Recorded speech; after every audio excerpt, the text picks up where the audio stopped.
I have 7 huge pomegranate trees in my backyard. I'm going to show you guys how to collect the babies, dig up the babies around the base, pot them, and have them grow into their own big tree. You could take it with you anywhere. Every year, the trees grow lots and lots of pomegranates, and then when they're not picked or eaten, they drop to the ground and they die. They turn old, and the seeds come out in the little, those little juice pods. I don't know what it's called.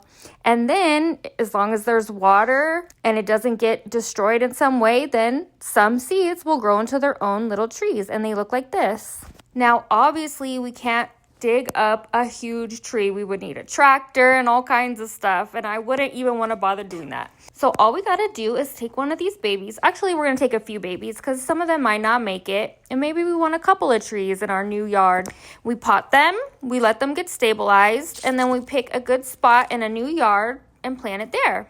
The first thing I'm going to do is I'm going to scrape the dirt around the base of this baby pomegranate tree to make kind of like a little moat. And that way I can put water in the little hole and it'll make the ground softer because the ground is super hard. So the softer you can make the ground, the least amount of damage will be done to the roots. And we got to have some roots if we're going to keep this thing alive. You're going to want to make the ground wet around the base, like I said. And what I do is once I get a little pool going, I'll put the hose directly up to the ground and hold it on there because that way it's using water pressure to further make the hole bigger surrounding the roots, and the water pressure isn't going to rip the roots the way straight digging would do. This is important if the ground is hard. Now, sometimes the ground is so soft that you could literally just dig underneath it and pull it up a big chunk along with the land, and I'm going to show you how to do that as well.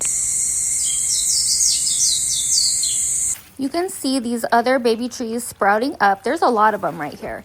And they're smaller than the ones we just dug up. So I'm going to just spray it with water a little bit. And the ground is soft enough that I am just going to shove the shovel as deep down underneath them as possible. That way I can just pull up the whole chunk of dirt. And the majority of good healthy roots are going to be in that chunk of dirt. Oh, there's another one. And we're just going to pot all these together. The first thing we're going to do is we're going to take some root hormone powder. This is a powder with root hormones in it that encourages the roots of a plant that we've just displaced to grow again. And you can use this powder for propagation, all kinds of stuff.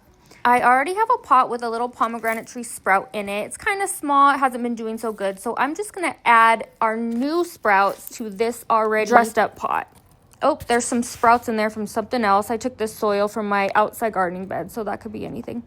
And see the root hormone powder on the end of this tree? That's the one that's free of any dirt. I gotta make more room for it. And then I'm going to add the clump of dirt with the baby sprouts in it as well. But since those roots are not exposed, I'm just going to add the powder in the pot and then set the clump of dirt on top of the powder. I love pomegranate trees for a bunch of reasons. Number one, pomegranate trees typically thrive in zones 8 to 11. Now, I live in zone 9 or 10, I forget, but it's hot here.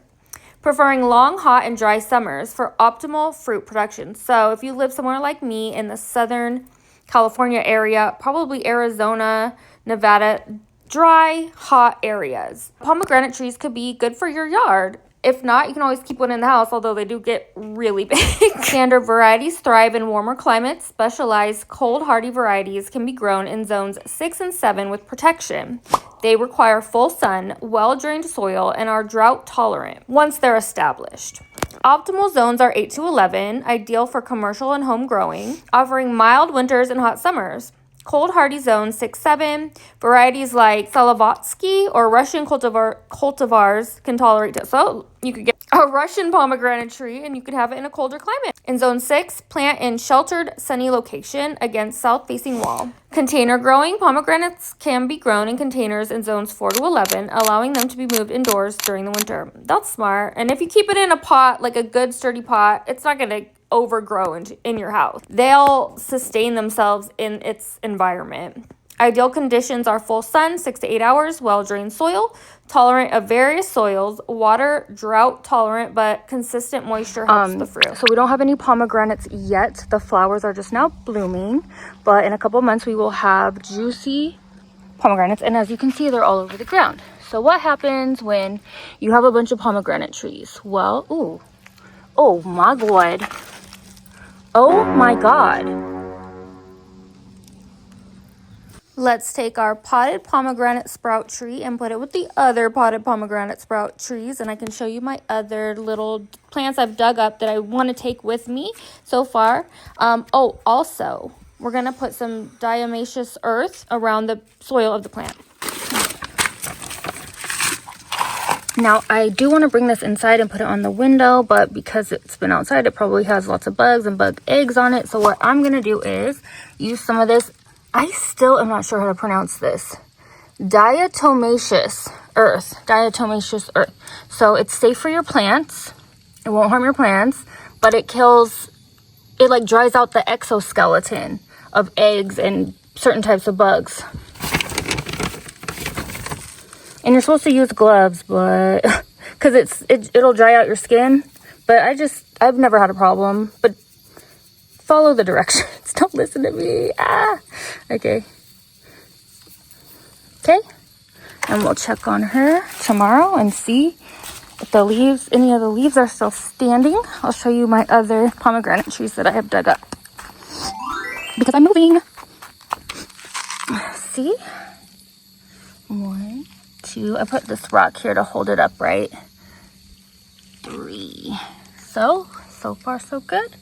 And if one of them dies, I still have some more. On our next episode, we're going to I'm going to try digging this up. This came from a seed from that tree, which does grow really beautiful flowers in the spring. It's about to bloom, but it's also very prickly because we live in the desert. Oh, look at.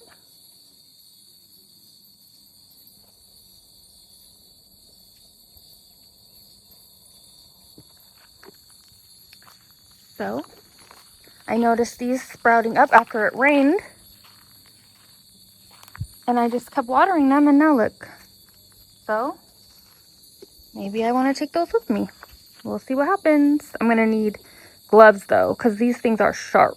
They do not want to be touched. You can also pull them out by the roots and put them in some water with the hormone powder and just kind of see what happens. So far, they've been alive. It's been about a week. I do need to trim them, though, because they are going to try to discard the heavy excess leaves that they don't need anymore. But we'll see what happens. Ow. I stepped on a stick. All right. We still have a lot of greenery. Love that.